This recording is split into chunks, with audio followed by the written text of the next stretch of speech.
राम राम राधे श्याम। भक्ति भावित रेणु रस्तोगी चैनल में मैं आपका स्वागत करती हूँ। तो जिनका आज जन्मदिन है उन सभी को हार्दिक शुभकामनाएं, जिनकी मैरिज एनिवर्सरी है उन सभी को भी हार्दिक शुभकामनाएं। तो आशा करती हूँ कि आप सब कुशल मंगल होंगे। तो आप सभी को शक्तिला एकादशी पर बहुत बहुत शुभकामनाएं। तो आज की वीडियो रहने वाली है कि हम अपने लड्डू गोपाल जी के साथ शक्तिला एकादशी पर 6 तरीके का व्यवहार तिल से कैसे करें। तो यहाँ पर सो रहे हैं हमारे लड्डू गोपाल जी और राधा रानी। तो इनको क्या करेंगे, थपकते हुए इनको आराम आराम से उठा लेंगे। ये देखिए,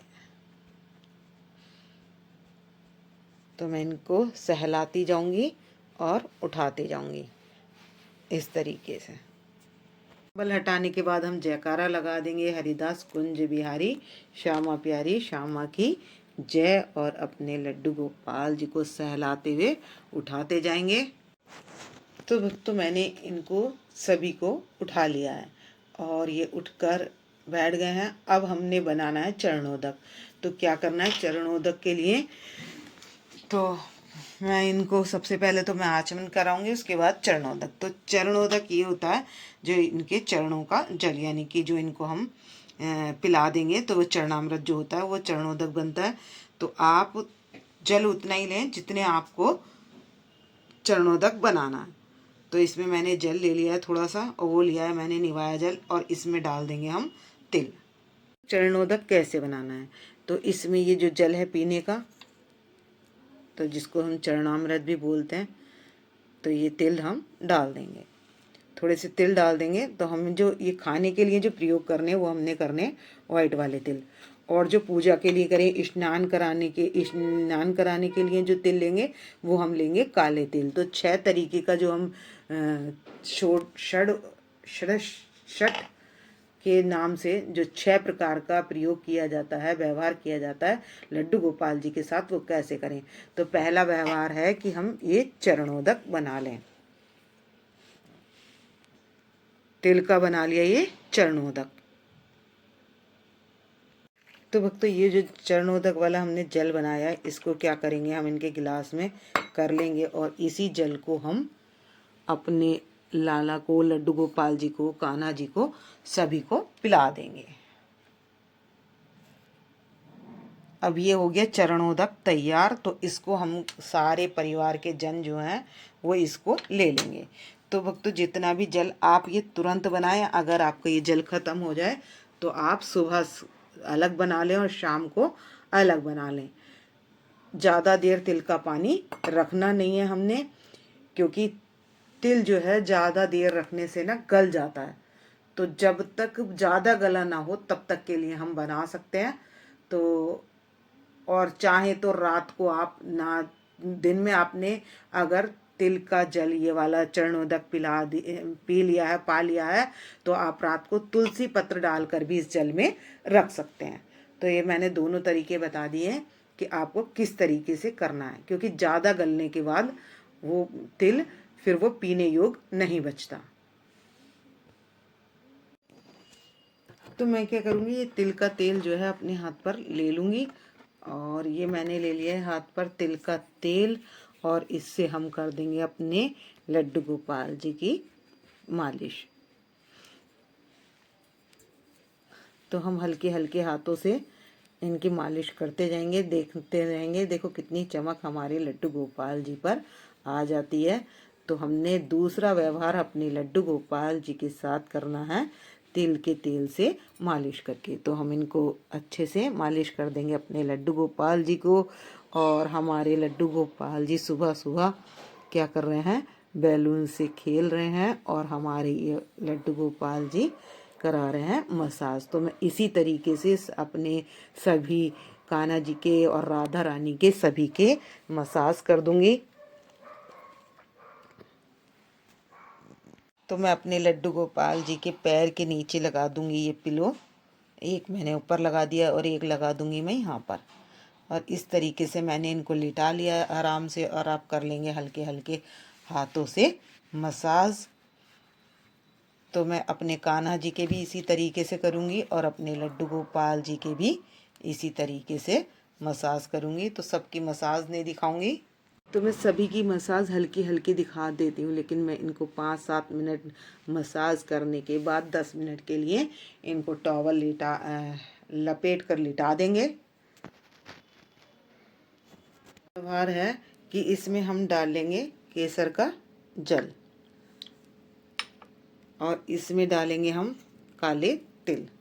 तो तिल से ही हमने स्नान करना है और तिल से ही हमने अपने लड्डू गोपाल जी को स्नान कराना है और बाद में हम पुष्प भी डाल लेंगे। ये जल हमने तैयार कर लिया है और तुलसी पत्र हमारे लड्डू गोपाल जी ने रख लिया है अपने पास और इसके बाद हम करा देंगे इनको स्नान। तो हम ये तिल का जल है जिससे हम स्नान कराएंगे। तो बोलते जाएंगे ओम नमो भगवते वासुदेवा, ओम नमो भगवते वासुदेवा। तो इस तरीके से हम इनको निवाय जल से स्नान करा देंगे। ये देखिए, और राधा रानी का स्नान मैं इसमें दिखा नहीं रही हूँ क्योंकि वीडियो हो जाएगी काफ़ी लंबी। तो तीसरा हमने व्यवहार किया है तिल से जल से स्नान। तो हमने कान्हा जी को लपेट कर बिठा दिया है और इनके हम कपड़े बदल रहे हैं, मतलब यानी कि उनको कपड़े पहना रहे हैं। और ये जो जल है तो इसको हम तुलसी के गमले में दे देंगे। तो हमने तैयार कर लिया है अपनी राधा रानी को और जब जला देंगे तिल के तेल का दीपक। और चाहे तो हम जैसे मिट्टी का दिया हो इसमें सामग्री रहकर और उसमें सामग्री में मिला लेंगे काले तिल। तो इस तरीके से हम हवन भी कर सकते हैं और उसमें बोल सकते हैं ओम नमो भगवते वासुदेवाय बोलकर, मंत्र बोलकर हम आहुति भी दे सकते हैं। और नहीं तो गायत्री मंत्र के साथ भी हम आहुति दे सकते हैं। और चौथा व्यवहार है तर्पण। तो तर्पण कैसे करना है, तो जैसे दक्षिण दिशा की ओर हाथ मुख करके वहाँ पर करना है पितरों के लिए तर्पण, जिससे पितृ भी स्वर्ग लोक को पहुँच जाएं। तो पितृ भी तृप्त हो जाते हैं हमारे तिलों के तर्पण से। और छठा व्यवहार है हमें भोग में भी क्या देना है, तिल का ही सेवन करना है। तो हम या तो तिल में गुड़ डालकर उसकी बर्फी भी बना सकते हैं, तिल गुड़ का भी भोग लगा सकते हैं, गज्जक रेवड़ी का भी भोग लगा सकते हैं। तो तिल से बनी हुई वस्तुओं का भोग भी हमें तो ये हो गए हमारे 6 व्यवहार जो हमने लड्डू गोपाल जी के साथ करने हैं। और हमने जो एक करना है वो हमने हवन और दान ये हमने करना है। तो हम दान करेंगे तो रेवड़ी वगैरह तो ये तो सफ़ेद तिल की होगी, और वैसे अगर हम दान करें तो तिल काले लें, काले तिल उसका ही महत्व होता है। और जो प्राचीन काल में कहा जाता है कि जो अग्नि को साक्षी करके तिल चटकाता है तो माघ मास में उसको कई गुना फल मिलता है। तो अब कर लेंगे हम आरती, कर लेंगे घंटी बजाकर आरती कर लेंगे। तो करेंगे बांके बिहारी की आरती या ओम जय जगदीश की भी आरती आप कर सकते हैं।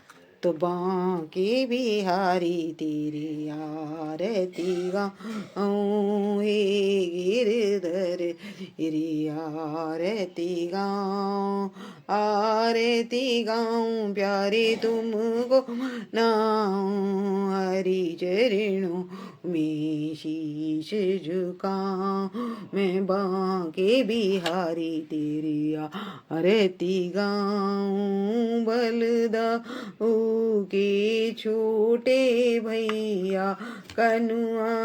कर लेंगे हम जल लेकर जोत ठंडी कर लेंगे और 3 बार जोत घुमाकर हम अपने देवी देवताओं को धो देंगे और उसके बाद हम सब ले लेंगे।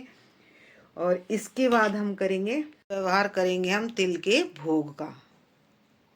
तो अब हम सफ़ेद तिलों का उपटन कैसे बनाएं, छठी चीज़ जो उपटन है तो वो हम कैसे लगाएं। तो ये जो सफ़ेद वाले तिल हैं इनको हम पीस लेंगे और तुलसी की लकड़ी ले लेंगे और उसको मिला लेंगे। और वो मिलाकर हम अपने लड्डू गोपाल जी के, राधा रानी के सभी के फेस पर लगा देंगे। तो वो उपटन तैयार हो जाएगा और वो उपटन हमने अपने लड्डू गोपाल जी के लगाना है। तो यहाँ ले लिया है मैंने भोग तिल का जो और मावे का। तो मावे की आप घर में जो कोई मिठाई बनाएं उसमें ऊपर तिल लगा लें, या तिल के लड्डू भी बना सकते हैं आप, और तिल की बर्फ़ी भी बना सकते हैं। और नहीं तो अगर आप बाज़ार से लेना चाहें तो तिल के लड्डू भी ले सकते हैं, बर्फ़ी भी ले सकते हैं, और रेवड़ी भी ले सकते हैं, और गज्जक भी ले सकते हैं। तो ये इन चीज़ों से तिल का ही भोग लगाना है, और तिल से, और खुद भी हमने तिल ही खाने हैं, क्योंकि शीतला एकादशी पर क्या होता है, तिलों का विशेष महत्व होता है और तिल ही हमने खाने होते हैं। तो हम घंटी बजाकर इनको भोग लगा देंगे, और घर की बनी हुई वस्तुओं का ही हमने भोग लगाना है। मतलब मावे की मिठाई में हो सकता है वहाँ पर कुछ मिला दें, मैदा वगैरह कुछ मिला देते हैं, तो इसलिए हमने जो मावे की चीज़ बनानी है वो घर पर बनानी है, और बाकी हम बाज़ार से भी ले सकते हैं।